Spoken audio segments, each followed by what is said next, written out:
si people bi Aliou Sow nga fàttali ñu xëy na ligne yi nga bëgg a waxtaanee ñu bàyyi la nga doxal. c'est un peu largué quand même. oui j'imagine. da ngaa choqué.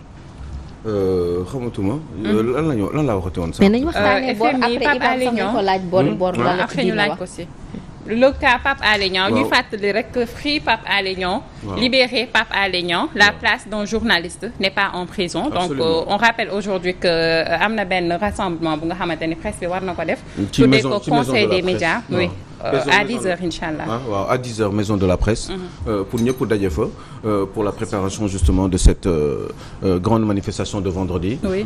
Comme Salma a eu à le signaler. La place d'un journaliste n'est pas la prison. Quelle que soit difficulté existentielle yi nga xam ne daf ko am avec les autorités. war nañu mën a réfléchir sur d'autres solutions. Au lieu de l'humilier comme ça en prison parce que je reste persuadé que Pape Alé Niang quelles que soient les difficultés existentielles je dis bien. Que mu place am warul nekk biir kaso. mun na am na njëriñ feneen mun na génn ci biti.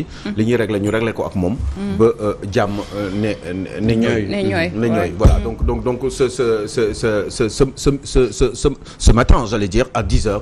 Eh ben cette rencontre d'une haute importance au niveau justement de cette maison de la presse ñëpp dinañu fa daje. ñëpp dinañ fa daje. Réfléchir s'organiser et puis parler justement de justement la manière dont justement l'organisation. C'est important Aliou Sow que ça soit les journalistes les acteurs de la presse en général que ça soit caméraman yi techniciens yi tout le monde képp ku yëngu ci média rek mën nga fa teew ak sénégalais lambda bi nga xam ne xëy na tu sens que war nañu mener un combat pour la liberté de la presse wala pour la libération de Pape Alé Niang et tous les détenus politiques à 10h inchallah à la maison de la presse. À part humiliation toogaayam foofu amul benn sens. Il ne va jamais fuir il ne va jamais sortir du pays. Donc mun na toog këram et puis li ngeen di lijjante ko moom boo leen amee ay convocation boo leen war a def ngeen defal ko ngeen waxtaan ak moom mbir yi jaar yoon procédure bi jaar normalement et puis qu'on passe à autre chose donc wax dëgg yàlla dama ko bëgg Aliou Sow foofu moom nga dox cette dame neen daa yéene maas li ko dal nii te ñëwul as yaa ngi seetaan tàppend lii la wax mais en général tubaab dafa ne en général tubaab nee na qui aime bien châtie bien certainement père da ko bëgg moo tax may ko dara may ko dara maas moom ñu ngi lay ziar bu wér yow Mbuuba Jali di ko masawu loolu maas li am na lu ko métti ayca Aliou Sow donc c'est d'une importance capitale voilà surtout donc j'avais envie qu'on en parle ñu brosser ci tuuti Sénégalais yëpp xam ne loolu am na fi et que wax dëgg yàlla ñu ngi ñaxaat autorités yi. ñu bàyyi xale bu góor googu tudd Pape Alé Niang am une certaine expérience je suis sûr que am na fu problème amee mais nañ ko lijjanti. mais pas forcément en le gardant en prison. parce que amul njëriñ bu dul humiliation bi ñu ko mën a def sur sa personne. wax dëgg yàlla loolu amul benn njëriñ. nañ ko génne ci biti donc comme tu as dit. free Pape Alé Niang. et yal na yàlla sàmm et puis souhaite un bon courage. et lii yëpp daan ñun tamit en tant que journaliste nañu servir. pour l'avenir que ñuy gën moytu li ñu war a wax et puis ñu seet bu baax a baax li ñuy def ak fi ñuy teg suñu tànk tout en gardant notre esprit de liberté. D'accord voilà. Aïcha je pense que mën nañu jàll ci deuxième point bi wax nga FMI. waaw le FMI. dañu amoon benn mission fii au Sénégal dirigée par un monsieur qui s'appelle donc je sais plus je crois qu'il s'appelle El Walid Ganaël. Donc il est venu au Sénégal ak sa délégation. pour càmbar économie sénégalaise. et apparemment liñ ci wax. am na solo trop. et bàyyi dafa jar ñuy bàyyi xel. ci Sénégal xam nga àdduna bi dafa am ñoo xam ne ñoo ko téye. yaa ngi dégg donc le Fonds monétaire international muy FMI banque àdduna bi la pratiquement. banque la quoi mais banque àdduna. c'est une sorte de banque mondiale. boo xam ne benn xaalis la quoi boo xam ne ay fonds la ñoom ñoo ko yor di xool ni ñuy organiser réew mi ba pare di leen jox ay conseils. ay orientations par rapport à leur économie. di saytu aussi ñoom seen i doxalin. ci seen économie réew mi est-ce que mi ngi dox wala est-ce que doxul est-ce que ci yan la ñu war a jàll day mel ni un expert comptable. wala un genre un auditeur. yaa ngi dégg. donc yooyu lañuy donc dañu ñëwoon nag Sénégal pour benn mission saytu doxalinu Sénégal d'abord et puis économie Sénégal en général ban situation la toll est-ce que économie bi dafa mi ngi est-ce que réew baa ngi dox wala est-ce que réew bi doxul mais apparemment li ñuy wax par rapport au taux de croissance taux de croissance dina dem autour de 5% et que fii ak 2023 dinañ pratiquement jege les deux points maanaam dinañ jege presque 10% et loolu bu ma ko déggee damay kontaan te damay am envie sénégalais xam ko ndax ça veut dire que effectivement il y a quelque chose qui va même bu fekkee ni il y a beaucoup d'autres problèmes dans ce pays justement boo xam ne dañ koy wax ci réew mi yoo xam ne dañ koy signaler te war di ko signaler ndax sénégalais yi mën ko xam et puis ñi nga xam ne ñoom ñooy gouverner ñu mën a gën a góorgóorlu bi tamit day permettre aussi ñooñu ñu gën a góorgóorlu et puis ñu wax sénégalais aussi rassurer leen tuuti aussi ne leen économie réew mi dafa mel ni mi ngi avancer parce que ñi ko wax aussi ñoom ñooy xalaatal États-Unis ñoom ñooy xalaatal. Mais Aliou Sow, quand il parle d'économie sénégalaise ils font allusion à quoi lan la ñuy wax ni mi ngi baax lan. exactement wala. mais xam nga dëkk dafa am fu muy jógee. fu muy jógee un point A dem un point B. certainement en 2012 problème yi amoon fii ak yi demee noonu ça fait que effectivement de 2012 jusqu'à maintenant. yu bari xew na fi. problème yu bari amoon na fi. économie bi xawoon na ndarmeelu tuuti malgré toutes les justement tous les travaux ak liggéey bu mucc ay bi nga xam ne moom le président Abdoulaye Wade daan doon def.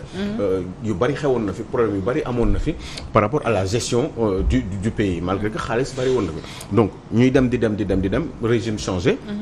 am yoo xam ne nouveau régime bi ñëw jot na ko fi liggéey. léegi liggéey boobu nag ci gàttal pas rentrer dans les chiffres ak yu demee noonu liggéey boobu nga xam ne def nañ ko fi nag ba 2012 ba 2019 ba maintenant 2022 pratiquement fin 2022 FMI bi ñu defee seen constat ils ont remarqué que ni xam nga économie mi ngi dépendre ci taux de croissance croissance bi lu muy gën di yéeg ñuy sentir ni économie bi mi ngi dox léegi ils ont remarqué que ni croissance bi fi ñu toll nii ça va tourner autour de 5% ñoom ci loolu lañ ko saytu ci loolu niveau boobu te plus ñuy dem nag ba 2023 entre 2022 bi ak 2023 fii ba déwén.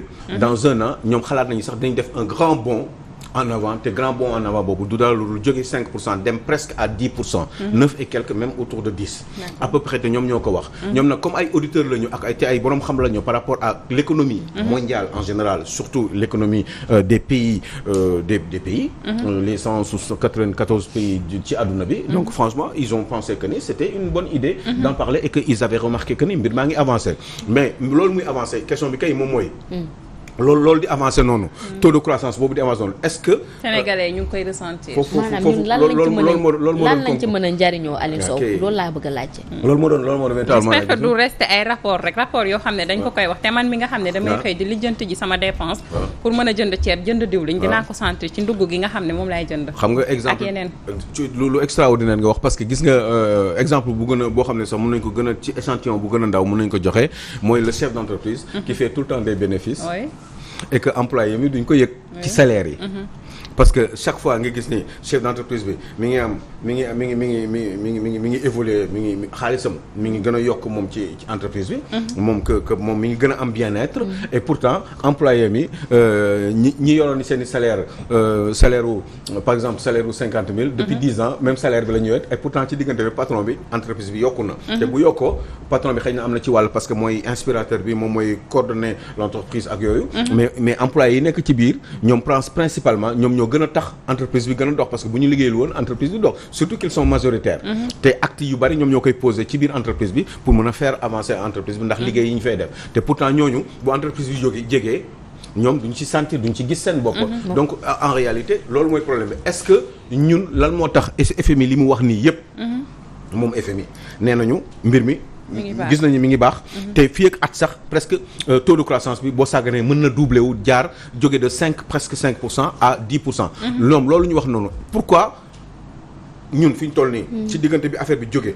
presque à 2% ak affaire Covid beeg problème mu àdduna bi guerre Ukraine bi. ak situation économique mondiale bi. malgré tout ça ñu ngi yegg 5%. ok c'est très bien c'est bien. ils ont fait leur calcul mais bu fekkee ni dañu nar a jóge dem 5 ba 10. pratiquement ñun est-ce que war nañ ko mën a yëg ñun ressentir ñun dans par exemple lu gën a yomb rek dans le panier de la ménagère maanaam sénégalais di jot xaalis ñuy sentir ni dëkk baa ngi dox am na weccit baa ngi tourner et puis ku nekk yaa ngi ci laal et pourtant booy seet dans le fond loolu amul man nag dama ci am benn xalaat bu ndaw sans être sûr à 100% dama yaakaar lu tax doxul c'est parce que ñi téye réew mi bénéfice yi ñuy def li ñuy produire ci réew mi produit intérieur brut bi.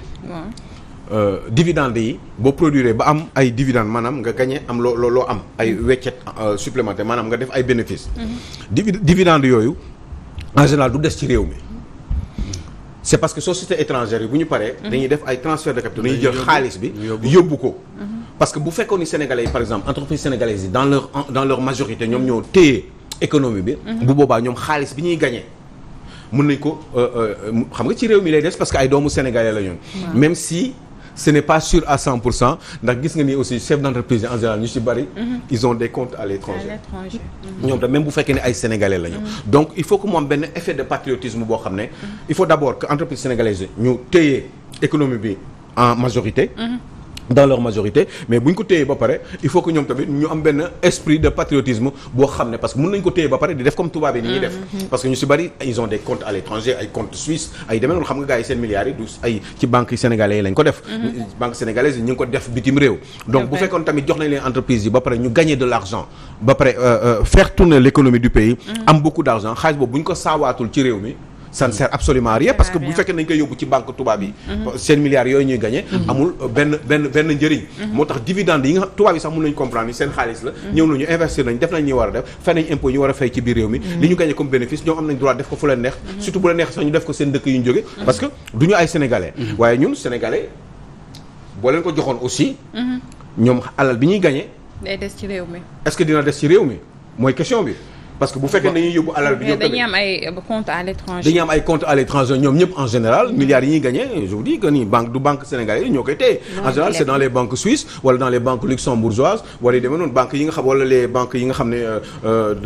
kenn du fa fay ay impôts yu dëkk yi nga xam ne kenn du fa fay ay impôts yu bari su taux de fiscalité bi yéegul noonu donc mën nañu ko fa def pour mën a gën di garder seen xaalis ba pare di ci comp heure bu leen neexee bu ñu bëggee dem ba France comp dellu si waat wala def yi ñuy def wala bu ñu amee ay dépenses wala ñu dem jënd ko ay kër wala yu demee noonu ci réew yooyu nga xam ne kër bi day continuer di gën a yokk en termes de valeur donc yooyu yëpp ça fait que ni il faut d'abord entreprise yi ñu gën leen bari leen ñu gën a téye réew mi ci société yenn société clé yi ba pare esprit de patriotisme boobu sénégalais yi am ko ba pare di mën di téye alal bi ci seen biir réew parce que bu ñu ko deful aussi ça reviendrait au même parce que effet bi moom mënul dugg ci xaalis bi fan lañ koy def moom li mu bëgg dugg rek li mu bëgg xam rek mooy économie bi est-ce que mi ngi dox te pour mu dox benn saytu bu am solo ci la ñuy dépendre mooy taux de croissance bi normalement taux de croissance fu muy jógee dëkk boobu mi ngi avancé problème bi kay mooy bu avancé dafa war a feeñ ci dundin ci population yi malheureusement tey jii Aliou Sow boo jëlee par exemple booy comparer au temps de Abdou Diouf wala ba si Abdoulaye Wade da ngay gis ni boo demoon Sandaga wala nga dem HLM wala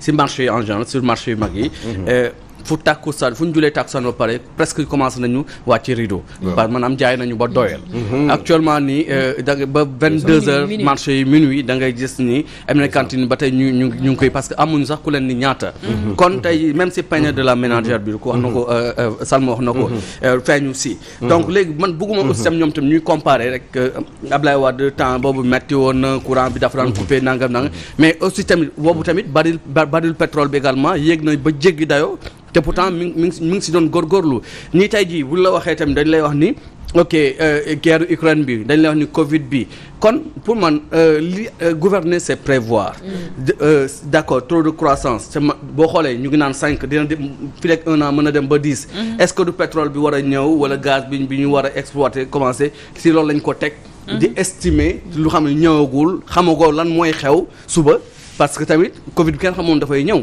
tey jii guerre Ukraine kenn xamoon dafay ñëw peut-être ñu bare mënoon nañu ko présenter parce que xamoon na ni foofu tôt ou tard mën na am problème mais xamuñu woon kañ la kon pour man war nañu prévoir te tey également si li xew suba ni 10% bi dafay ñëw fii ak 1 an voilà yooyu wala boo def mi ngi yéeg na ba 5% nit ñi te nit ñi soulagé wuñu loolu tamit bon pour man daal gënul mais c'est heureusement que Aliou Sow foofu développé na ko sax di entreprise étrangère yu bare enfin yu fi nekk yu bare maanaam étranger ñoo ko moom entreprise yu bare yu fi nekk donc kon je pense que ni pour ñun ñu yëg carrément que ni li gën a terre à terre mooy que dañ la doon wax ni temps Ablaye Wade parce que au temps de Diouf sax xaalis daf doon circuler mais si ci moment bi dañ naan xaalis bi circuler wu. mais mbirum pétrole bi nga wax moom le président Sall il est le bien placé pour lijjanti ko ndax yoroon na fi pétrole te ku jege woon Ablaye Wade la xamoon na li Sénégalais yi doon dund donc moom kenn waru ko waxee doxaleen nii léegi je pense que rapport bii nag ñu génnee dañuy peut-être mettre en mal ak suñu gouvernement ndax li ñuy wax ñun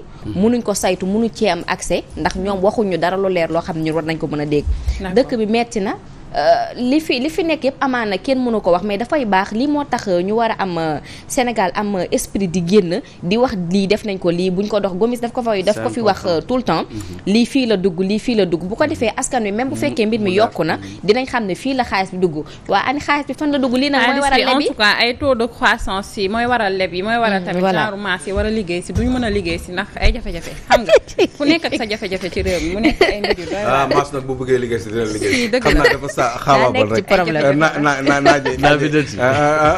guddee tëdd Aïcha Aliou Sow ñu dem ci hausse des denrées maa ngi jégalu de ñu dem ci hausse des denrées ces commerçants têtus donc mu mel ni nag jamono ji jëloon nañ ay ndogal mais commerçants yi jamono ji dañoo taxaw temb rek ne ñoom duñu teggi seen tànk joxe nañ seen ay raison nag mais le constat mooy que nanguwuñu wàccee prix yi waaw ñu ndaw ñi nee nañu ñi jaaykatu détaillants yi nee nañu grossistes yi ñoom ba léegi dañu bëgg di jaayee même prix parce que nee nañu dañuy xaar ba seen stock yi jeex ñu doog a mën a wàññi ñoom daal ñoom ñooy décider ñoom kañ la seen stock di jeex quoi bu la neexee ñu xaar ba déwén ba stock bi jeex quoi en attendant les Sénégalais vont continuer à crever la dalle je crois que il y a un problème à ce niveau là bu ñu jëlee une décision gouvernementale dañ ko war a respecter bu fekkee ne c'est au niveau